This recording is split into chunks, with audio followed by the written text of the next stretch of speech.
The morning of March 15, 1839, began like any other at Riverside Plantation in Caroline County, Virginia.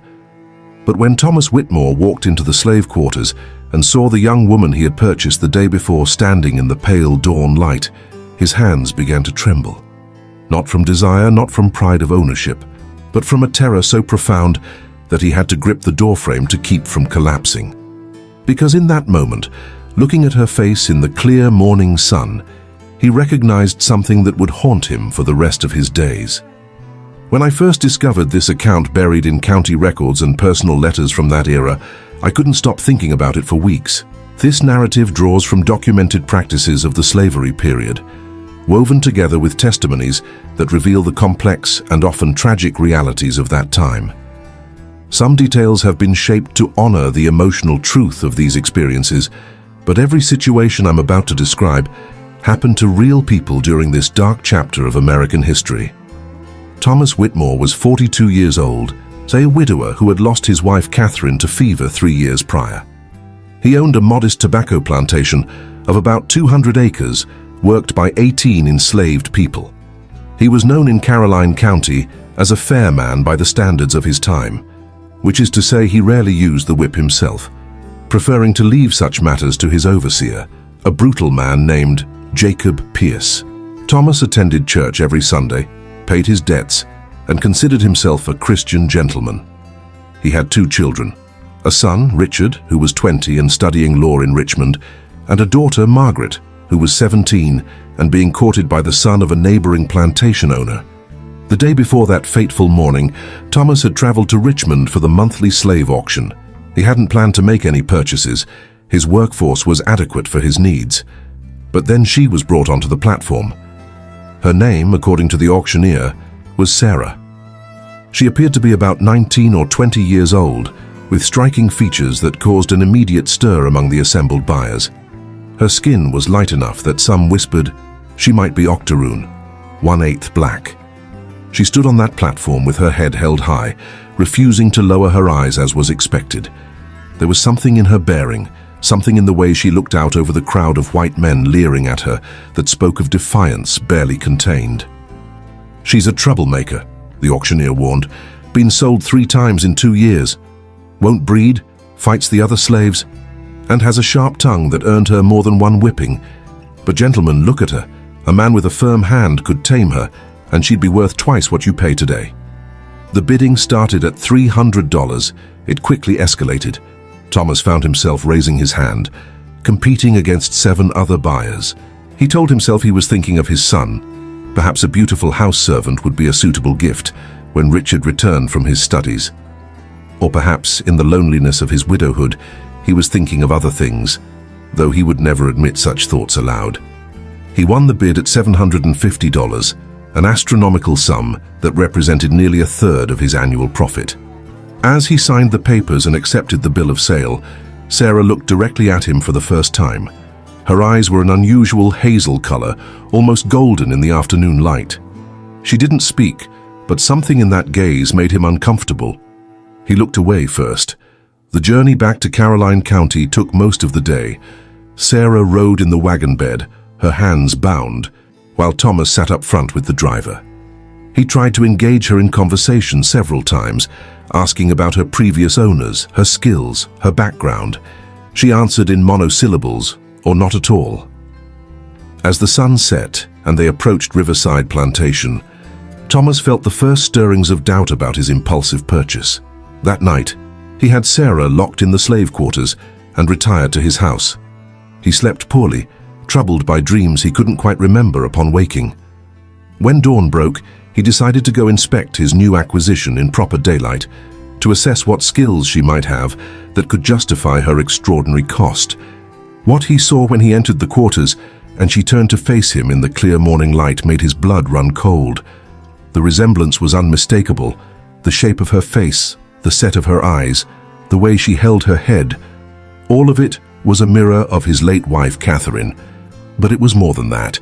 As Thomas stared at her, his mind racing through memories and dates and rumors he had dismissed years ago, he realized the terrible truth. Sarah wasn't just someone who resembled his wife, she was his wife's daughter. Catherine Whitmore, née Thornton, had come from one of Virginia's oldest families. Before her marriage to Thomas, she had spent 2 years at her uncle's plantation in South Carolina. She had returned pale and quiet, changed in ways that her family attributed to the southern climate. The marriage to Thomas had been arranged quickly, and their wedding took place just 3 months after her return. Their son Richard was born exactly 9 months after the wedding, a fact that had always satisfied Thomas's sense of propriety. But now, looking at Sarah, Thomas remembered gossip he had heard and dismissed years ago. Whispers that Catherine's uncle had sold a light-skinned infant girl to a slave trader shortly before Catherine returned to Virginia. Rumors that Catherine had spent months in seclusion, supposedly due to illness. He remembered Catherine's sister once making a cryptic comment about that business in Charleston before being sharply silenced by their mother. This part of the story particularly struck me when I first read the documents. The weight of what Thomas realized in that moment, that he had purchased his own stepdaughter as property, represents one of the cruelest ironies of the slavery system. A system so depraved that such situations, while not common, were far from impossible. "Who was your mother?" Thomas asked, his voice barely above a whisper. Sarah looked at him with those hazel eyes, Catherine's eyes, and for the first time she smiled. It was not a kind smile. "You know who she was," Sarah replied. "I can see it in your face. You figured it out, haven't you, Master Whitmore?" Thomas stumbled backward. "How do you know my name? How do you know about—" "My mother never forgot me," Sarah said, her voice steady and cold. "Even after her family sold me to save their reputation, even after she married you and had your legitimate children, she never forgot. She sent money to my owners when she could, sent letters through trusted servants. She told me about her life, about her husband, about her son and daughter. She told me everything. And when she died 3 years ago, I swore I would find you." The revelation hit Thomas like a physical blow. You engineered this. You got yourself sold from owner to owner until I ended up in Richmond, where I knew you would eventually come," Sarah finished. "I made myself difficult. I made myself valuable and troublesome in equal measure. I waited. And yesterday when I saw you in that crowd, I made sure to stand just right in the light, to tilt my head the way my mother did in the portrait you keep in your study. Oh yes, I know about that portrait. I've known everything about you for years. I made sure you couldn't resist buying me." Thomas felt his legs give way. He sat heavily on a wooden crate. "What do you want?" "Want?" Sarah laughed, a sound without humor. "I want what was stolen from me. I want the life I should have had as Catherine Thornton's daughter. I want my brother and sister to know I exist. I want your church friends to know that the righteous Thomas Whitmore bought his own stepdaughter as a slave. I want to watch your world burn, the way mine did when I was sold as an infant, because I was evidence of my mother's shame." Over the following days, Thomas fell into a state of near paralysis. He couldn't bring himself to tell anyone the truth, but neither could he treat Sarah as he treated his other slaves. He had her moved to the house, claiming she would serve as a personal maid. His daughter Margaret was delighted to have such an elegant servant. His son Richard, home for a brief visit, commented on the new slave's unusual bearing and education. For Sarah, it turned out, had been taught to read and write by one of her previous owners, an eccentric widow who believed in educating the soul regardless of the body's station. Sarah played her role perfectly. She was the model servant in public, deferential and efficient, but in private moments when she was alone with Thomas, she would speak to him of his wife's letters, of Catherine's guilt and grief, of the grandmother and aunts whom Sarah would never meet. She described Catherine's deathbed, where apparently the fever-racked woman had called out Sarah's name, along with those of her legitimate children. "She begged me to forgive her," Sarah told Thomas one evening as she served him dinner.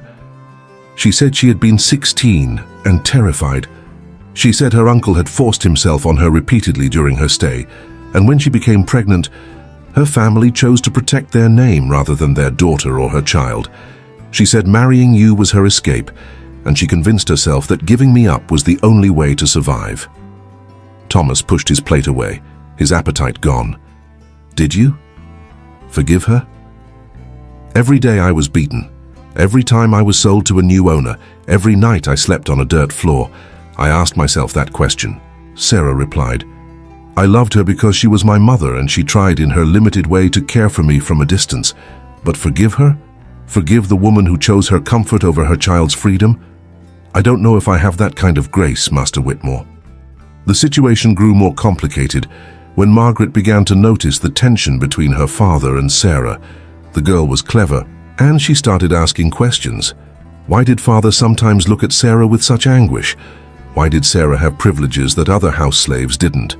Why did father sometimes speak to Sarah in hushed tones behind closed doors?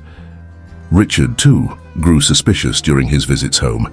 He had his father's analytical mind, and he began to see the resemblance that Thomas had noticed that first morning. One evening, he confronted his father directly. "She looks like Mother," Richard said. "Don't deny it. I've seen you staring at her. The whole situation is unseemly. If you must have a woman in your grief, at least be discreet about it. Don't parade her around the house where Margaret can see." "It's not like that," Thomas protested, but he couldn't explain what it was like. How could he tell his son that the woman they all thought was a servant was actually his half-sister? What happens next is something I had to verify multiple times in the historical records because it seemed almost unbelievable, but the documentation is there. Thomas Whitmore began to have a crisis of conscience that went beyond his personal situation. He started reading abolitionist literature in secret, attending Quaker meetings in neighboring counties where anti-slavery sentiment was quietly growing. He began to see Sarah not as a problem to be managed, but as a human being whose life had been destroyed by the same system that gave him his comfort and status. 6 months after purchasing Sarah, Thomas made a decision that would scandalize Caroline County. He filed papers to manumit her, to grant her freedom. The news spread through the community like wildfire. Other plantation owners were outraged. They came to Riverside, demanding to know what had possessed him.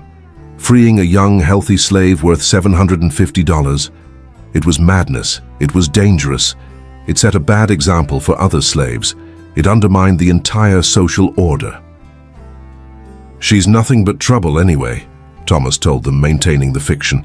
"More trouble than she's worth. I'd rather be rid of her." But there were legal complications.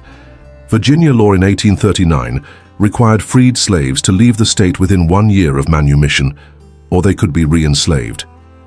Thomas had freed Sarah, but where could she go? She had no family, no resources, no education beyond basic literacy.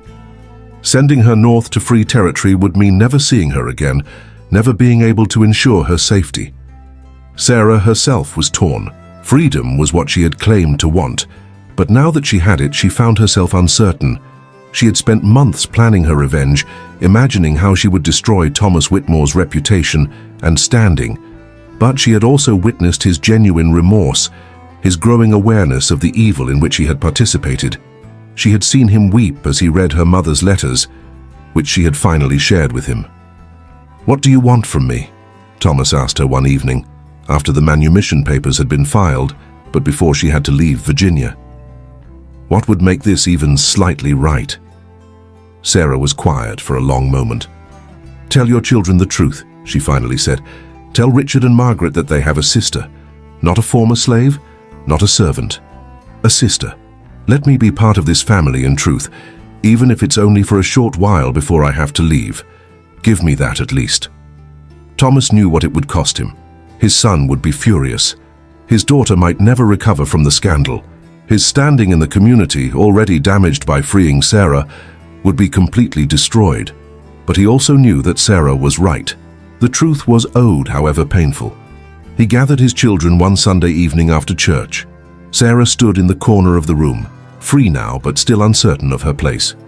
Thomas told them everything, about their mother's time in South Carolina, about Sarah's birth and sale, about the cruel twist of fate that had brought her to Riverside. Margaret fainted. When she recovered, she wept and couldn't look at anyone. Richard exploded in rage, calling his father a fool and his mother a whore. He stormed out of the house and didn't return for 3 days. But something unexpected happened. When the initial shock wore off, Margaret sought out Sarah. The two young women, one raised in privilege, one in bondage, sat together in the garden. They didn't speak at first, just sat side by side, both grieving for the mother they had shared in such different ways. "She loved you," Margaret finally said. "I found her letters to you after she died. I didn't understand them then, but I do now. She wrote to you every month for 19 years, even when she didn't know if you would ever receive them. She kept a lock of hair from when you were born. She had a miniature portrait painted from memory of what you might look like. She loved you, and it broke her heart every day that she couldn't be your mother openly."